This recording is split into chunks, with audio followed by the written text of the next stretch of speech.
Okay. You know what? Why don't you do the introduction today? You Okay. never do the introduction.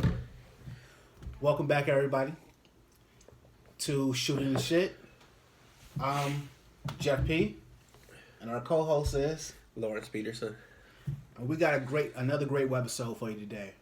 First thing we're gonna talk about is drifting. And maybe would you like to define it, or you want me to try to You know define what? it? Why don't you go ahead and define it? To me, drifting, and please add on Mm-hmm. whatever you feel.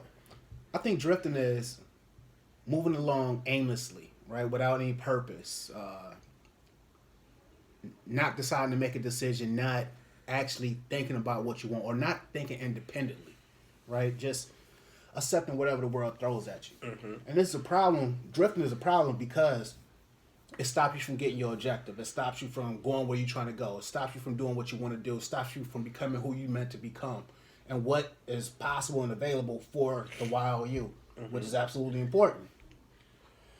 And this is why we're talking about drifting today, because maybe you have, I know I have, drifted before. And I like to say I never will, but there's going to be times that you have challenges or you just kind of get off your objective, and you got to reel yourself back. I think it's going to be an ongoing thing, always reeling yourself back. And eventually, yes, you can be absolutely definitive or definite in where you're going, but you're still going to be reeling yourself back, right? Right. I would definitely agree with that. That's a great definition. Like you said, I think it just happens to all of us in life. I mean, life is just, think of it like this. If you're on a ship and you're on the sea goes back and forth. You know, there's always going back and forth. That's like life. Right. The waves, You know, the wind, everything, right. I mean, you start off with the natural stuff. You're either in school or you're working, okay? Then you throw off the blind spots.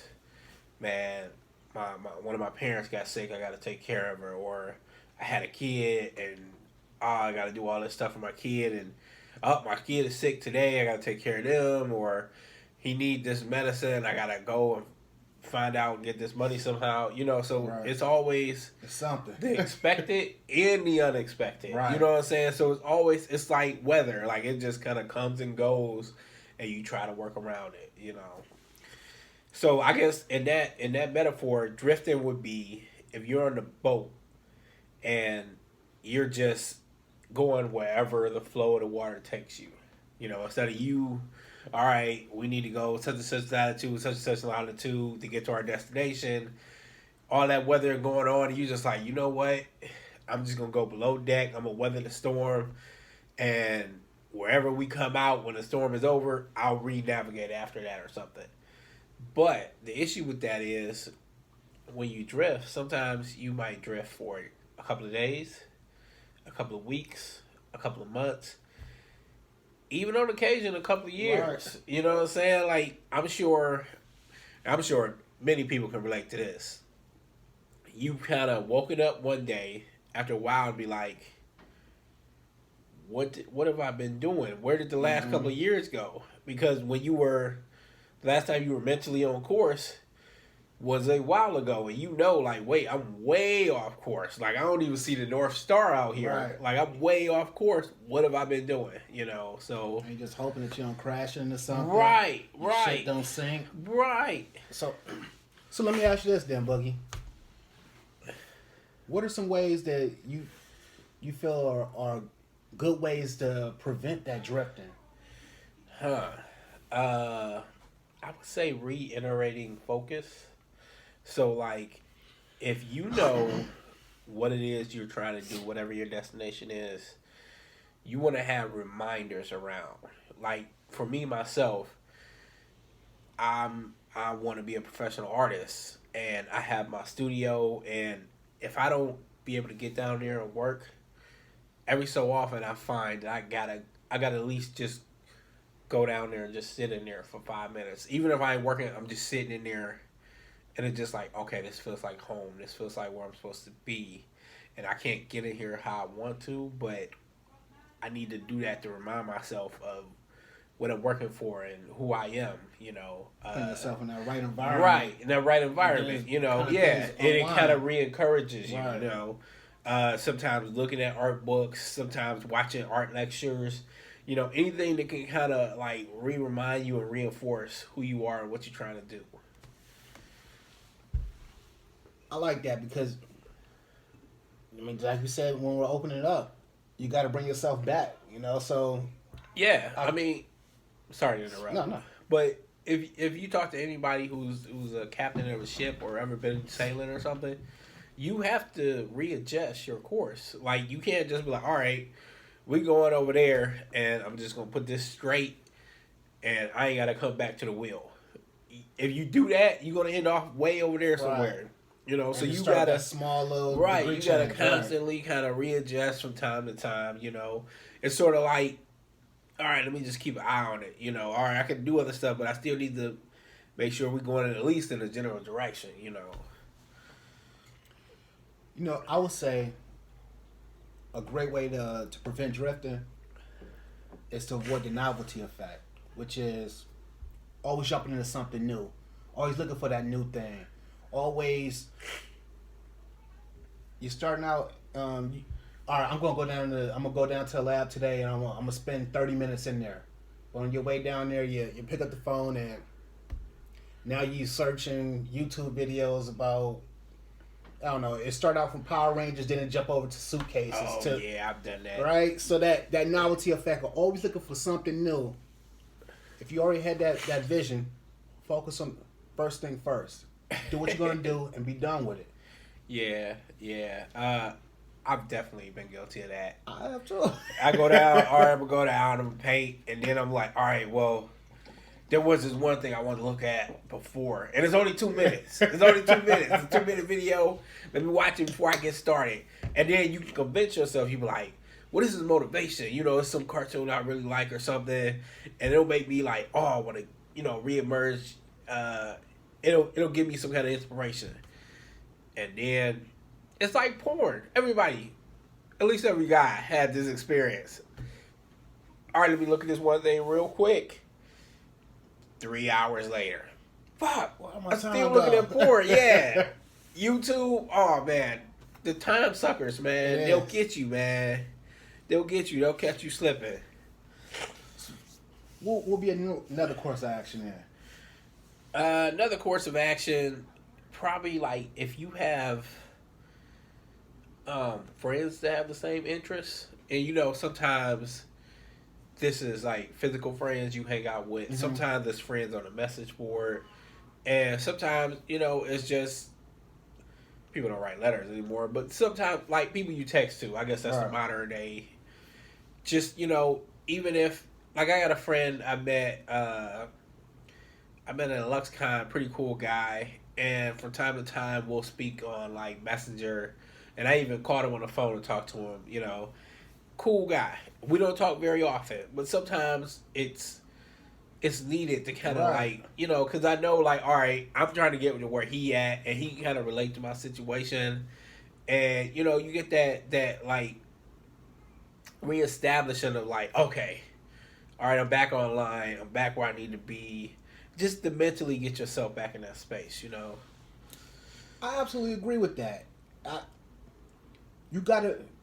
The old maxim, birds of a feather fly together, right? Are you going to see any crows flying with an eagle? No. You're not. And that's part of the eagle's defense. It goes up to the high altitude where the crows are trying to, or the vulture's trying to attack him, cannot go. I mean, that's his strength. But you will see a flock of geese flying south for the winter, right? Yep. You're not going to see a snake inside that thing or a griffin or anything. So you do have to reconnect. And it almost dovetails on your first point about their reiterating, because now they're going to show you something else, or you can talk with your significant other about your thing, but that's not they warm and fuzzy, or that's not their thing. You have to have those people that you can go back to. Yes. Well, look, this is the problem I'm running into. Yes. And I'm glad you brought up that point. There was this video by Jeff Watts. He's an artist. You might not know him. And he was talking about how sometimes you can marry the wrong spouse. He's like, you fall in love with a person, but that may not kind of fit with where you want to go in life and stuff like that. He was like, your choice of mate can be very important, even though you don't realize it. There's no way you can predict for the future to know how things are going to turn out and to be like, will she be supportive or stuff like that, you know? But sometimes your mate can be your biggest hindrance or your biggest supporter, Yeah, you know? right. Yeah. And like you said, like birds, like eagles don't fly with hawks. You know what I mean? Like if your girl say geese, all right, you say geese fly in like formation. It's always a lot of them, you know, and they fly in a pack, and they fly, and they don't fly like super high, you know, but they fly together. I would say that's like standard, everyday, normal people. You hear people say all the time, "Oh, this is what such and such does," or "Don't nobody do that." You know, they think in a very pack mentality.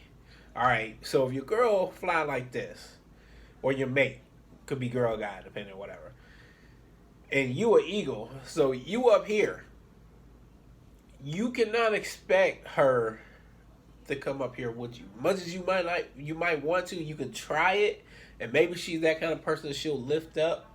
But a lot of times, if you try to do that, you being up here and you try to pull her up, what'll happen is she'll slowly pull you down, and then you'll find yourself, like you said, you'll be drifting off course, and you'll wake up one day and be like, "Why am I flying in formation with all these geese?" Right. And then you got to readjust. So you got to come back up, get your altitude back. And it's not easy. And it's not easy. It's not easy. And, you know, now that's something that I think is also very common, you know. I mean, I'm sure we all have our personal experience with that. So, yeah, that's something you might want to watch out for. And again, I'm not telling you to divorce your girl or, you know, dump her or anything like that, but I'm just saying Be aware. you got to be mindful. Yes. Right. You know, you make whatever adjustments you feel you need to make. We do not give relationship advice on this show, but, you know, just something to be aware of. The next, what will be your next piece of advice for him? My next piece of advice would probably be just try to stay focused, man. I mean, there's so much coming at you, but you know what I try to do when I wake up in the morning and before I go to bed at night, I try to remember who I am and why I do what I do. And a lot of times, man, life goes on and there's so much stuff going back and forth, like I said, the waves of life. But you got to remember, at the end of the day, it's your life. And at the end of the day, you have to be happy and comfortable with yourself before anybody else. You got to answer to yourself. And when you look in that mirror, man, I could have did better. I ain't been doing what I was supposed to be doing. You know what I'm saying? You had that gut check. You know, even if you don't want to, when it mentally pop up, you know, and you gotta just try to maintain focus, because we are going to get offline. I don't want people to be too hard on themselves. We are going to get offline. We're all going to drift, even if it's just a little bit. But it's important to evaluate yourself and bring it back online and try to stay focused on your goal. You know, focused on who you are, because at the end of the day, if you pass away, and let's say you pass away, you go to meet God and everything like that, a lot of people say you got to answer to God for things that you did wrong. And that might be true. But if that's true, if at the end of your life, you're on your deathbed, don't you have to answer to yourself? What do you tell yourself that I didn't accomplish what I wanted to accomplish? Do I say, oh, well, it was her fault? You know, she did this and she kept pulling me down, or it was such and such fault. You know, I was trying to stay focused, but they kept coming over and kept wanting to do this, kept wanting to do that. And it's like, when you hear somebody else tell you it's somebody else's fault that they not where they at in their life, when you young, you be like, yeah, you right. But when you get older and you get some life experience, you be like, dog, you know what I'm saying? Like you almost feel like, nah, man, no, like yeah, like come on, man. I agree with you. I think even before your deathbed, like you were saying, the morning and evening when you look in that mirror, right? It's a bunch of different opportunities we all have, and you have to answer to yourself. You can choose to ignore yourself, but it's telling you, nah, Jeff, that ain't it. Nah, such and such, you know you better than that. Yep. Get up, go do this. Hey, you hear what's going on in your head. Nobody else hears that. Nobody else knows. That is in the confidence of you. That's your own internal. It's an alarm. It's telling you, like you said, it is a gut check. Sometimes it's soft. Sometimes it'll make you fold over. You know what I'm saying? Like it could. But are you listening to it? Are you aware of it? Are you checking in with that? I think it's smart to come back and to really question who you are. Where are you going? Otherwise, you're right. You will drift. Yeah. I think that actually leads to the next thing I will say.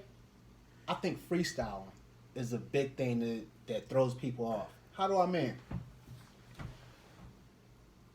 Always just make it up as you go. Just accepting whatever gets thrown your way. And sometimes you gotta do that, right? Sometimes right.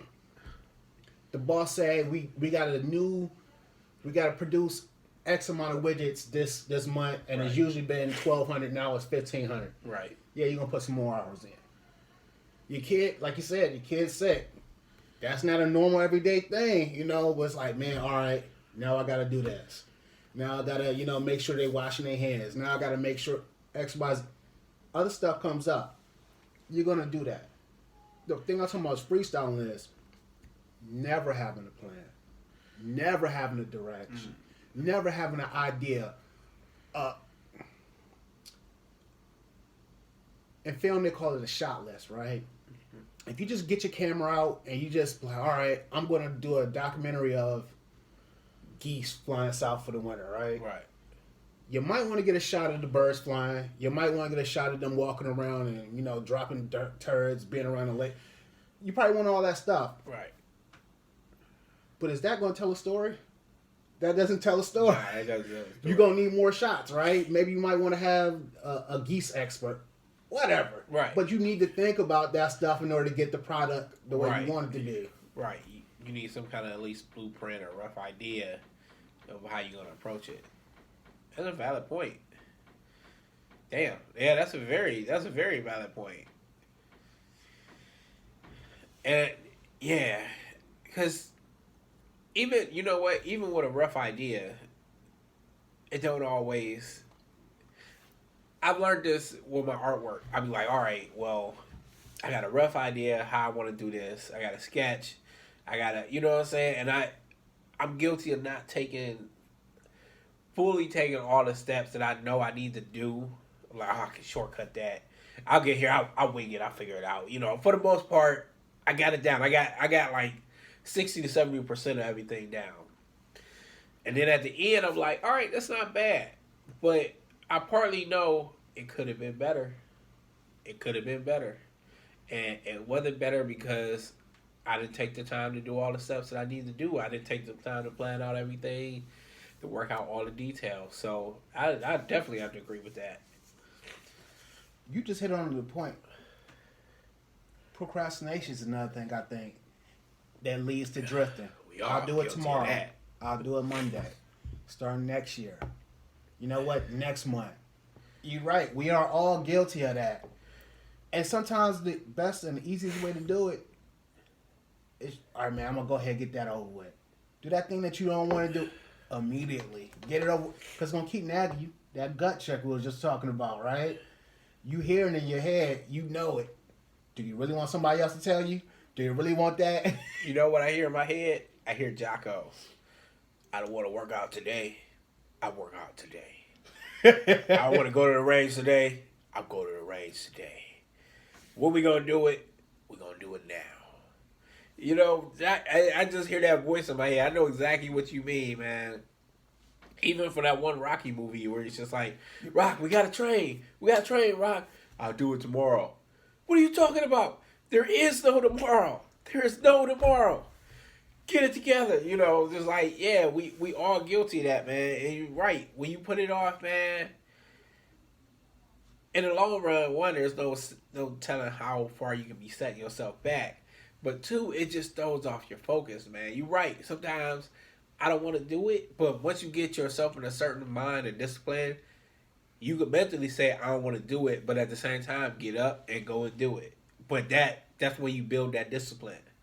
It's sort of like when you do one thing very often, it gets a little stronger. And you do another thing very often, it gets a little stronger.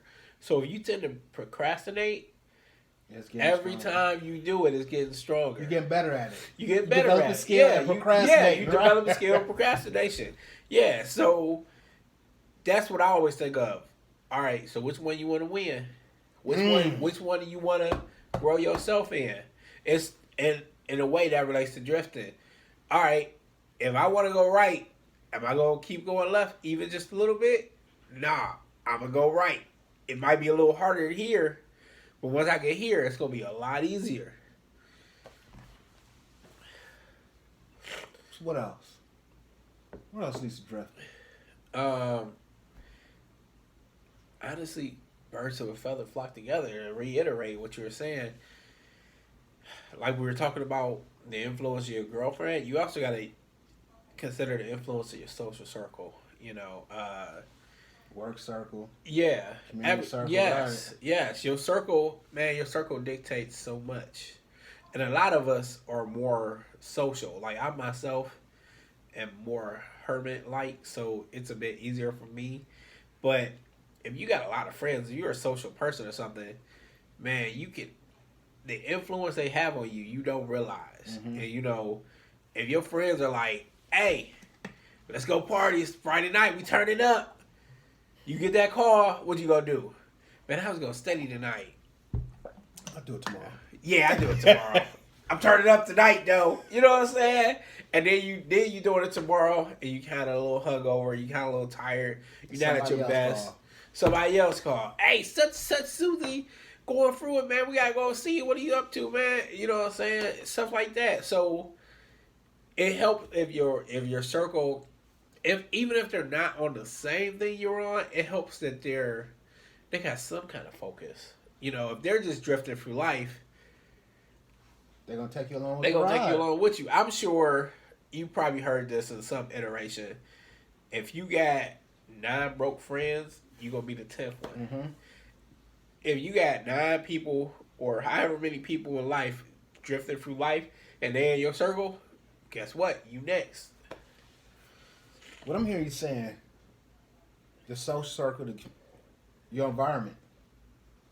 Your environment. That is definitely your environment. I think not only those friends that's calling you up, that's not calling you up, the person that you haven't called and you know you should be talking to, that stuff that you watch on television. Oh yeah. That stuff that you're reading, the trash that you're reading on they got people when you go to the doctor's office, right? Uh-huh. Open up go through your audiobook. Go through a blog that you really tracking this in your same arena. I also think, man, you hit it. The environment is so important because if all your people want to party and you're not even a partier, you will become a party person. You're right. There was this study. I don't remember the exact numbers, but they were talking about how if you have the 5 people that you hang around the most with, if one of them are overweight, you are 50% likely to be overweight too. If a friend of theirs that you don't even know, you're 35% more likely to overeat and be overweight too. Then a friend of theirs, you're another 15%. So people you have even 3-4 degrees of separation that you don't even know affect you because it's affecting other people who come back to you. You know, so it's like, and if that's for that, like you said, with the money, with the relationships, with your activities, your hobbies. So you right, the birds of a feather flock Yeah. together. Because your friends, if all your friends are party animals, are they really gonna be hanging out with the person that's, look, man, I don't play none of that stuff, man. I'm in the lab today. I'm in the lab this whole week, man. Hey, look, my schedule is XYZ. This is all I'm doing. They're gonna stop calling that person, right? Yep. And they no longer have any too much of an influence on that person. But that person has an influence on you, the one that want to party. So you right. What that person's doing, they chopping it off. They severing their tie. They severing weak ties. Yeah. Literally, that's what they call it when it's a third party, a second party association, a weak tie. Yeah. You're severing weak, and you have to do that. I mean, because do you really want to wake up 10 years from now when you're 45, 65, 85, and still be a drink champ? What did you really accomplish? What are you doing? Yeah. What are you exchanging in return? You know what? I'm gonna give you two real life examples from personal experience. I had a friend of mine who he ended our relationship for unknown, speculative unknown reasons. He never clearly said what it was, but you get your ideas of what you think it is. But anyway, he ended our relationship. We were friends for like 20 some years, and I look, it hurt at first, but I later came to the realization when I look back on it, I was like, you know what? I think he did me a favor because I never would have ended it. Like, I'm loyal to a fault. Like, if you my boy, you my boy. And even though I knew that he was kind of like conflicting me to where I was trying to go, and he was a very negative person, and I knew that wasn't healthy for me. He ended it, and then later I was like, you know what? I'm glad. I'm happy. I wish him the best, but it was better for me that he did that. Not that that was the reason why, but it worked out that it was better for me. And when I look back on like my 20s when we were together, I didn't accomplish anything. Nothing really positive came during that time. And I picked up some negative traits, and that was all kind of because of my interaction with him. Also, I could say the reason I started reading novels and stuff kind of came from him and another friend. And I used to read comic books, but I never thought about picking up a novel. And just, hanging out with them, eventually I was like, you know what? They doing it. Let me see what this is all about. And now that's one of my favorite things to do, But that's in a positive light. What if they were doing cocaine? What if they were drinking? What if, they were doing all kinds of other negative stuff? I would have still, might have picked up some of those negative habits instead of a positive habit. So definitely the interaction and environment plays such a big part. You brought up a point. Aimlessness is another thing that I think leads to drifting. Mm-hmm. Never caring, never taking the time out to consider or to weigh what it is that you're trying to do. Huge thing. Huge. I mean, you got to have vision. You got to come back and check in. And you got to be mindful of your environment, the people that you're hanging around with. Yeah, I mean, and again, that's just sort of, it just sort of happens. But you're right, you got to recheck in with yourself, refocus, recalibrate. But yeah, again, that can come from any kind of thing. That can come from too much social media. That can come from too much just hanging out with the wrong crowd. Like, you just lose focus of where you're trying to go and what you're trying to do. Like I said, you wake up one day, you're with the geese, and you're like, what happened? You were up here on a like focused journey, and now you went here, and you just sort of in the midst of whatever this flock is doing, and you just like aimlessly going through, So, yeah, I mean, when that happens, you just gotta, all right, let me fall back, let me recalibrate, and go back to my trajectory, And like I said, I think that's something that just happens. It's just going to happen, but the more and more you correct it when it happens, the more and more less likely it is for it to happen.